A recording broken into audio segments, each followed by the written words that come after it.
ഇന്നലത്തെ എപ്പിസോഡിൽ അഭിഷേക് തകർത്തു. ഇന്നലെ നടന്ന നോമിനേഷനിൽ ബിഗ് ബോസ് ജാസ്മിൻ അഭിഷേക് ഇവരെ ഒരുമിച്ചായിരുന്നു വിളിച്ചിരുന്നത്.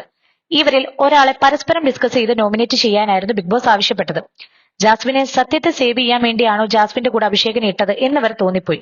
കാരണം ബിഗ് ബോസ് ഹൗസിൽ സംസാരിച്ചു നിൽക്കാൻ ജാസ്മിനെ പോലെ മറ്റാർക്കും സാധിക്കുകയില്ല.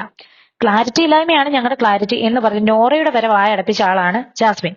പക്ഷെ എപ്പിസോഡിൽ ശ്രീകുമാർ തകർത്തു. ജാസ്മിനെതിരെ വളരെ നന്നായി സംസാരിച്ചു. കോംബോ ഗെയിമിനെ പറ്റിയും ജാസ്മിന്റെ ഡിപെൻഡൻസിയെ പറ്റിയും പ്രേക്ഷകരുമായി ഒട്ടും കണക്ട് ചെയ്യാൻ പറ്റാത്ത ആളാണ് ജാസ്മിൻ എന്ന് പറഞ്ഞപ്പോൾ ജാസ്മിൻ തകർന്നടിഞ്ഞു. സാബുമോൻ വന്നു പോയതിനു ശേഷം ശരിക്കും ശ്രീകുമാർ പഴയതുപോലെ ആക്റ്റീവായി വരുന്നുണ്ട്. ഇന്നലത്തെ ബെസ്റ്റ് ആൻഡ് ഗെയിമിലാണെങ്കിലും നന്നായി പെർഫോം ചെയ്യാൻ അഭിഷേകിന് സാധിച്ചു. സേഫ് ഗെയിം കളിച്ച് സർക്കിളിനുള്ളിൽ കയറിയിരുന്ന ജാസ്മിനെ കാലിൽ വാരി പുറത്തെടുത്ത് കളഞ്ഞു അഭിഷേക്. ഇത് പറഞ്ഞ് ജാസ്മിനെ എല്ലാവരോടും പരാതി പറഞ്ഞു നടന്നു. കട്ടിൽ കിടന്ന് ഗബ്രിയുടെ പണം നോക്കി ക്യാമറ ഫേസ് ചെയ്ത് സംസാരിക്കുന്നതും കാണാം. എന്തായാലും ശ്രീകുമാറിന്റെ ഗ്രാഫ് പൊങ്ങി വരുന്നതായി കാണാൻ സാധിക്കുന്നു. ഇനിയും മുന്നോട്ട് ഇതുപോലെ പോകാൻ സാധിക്കും.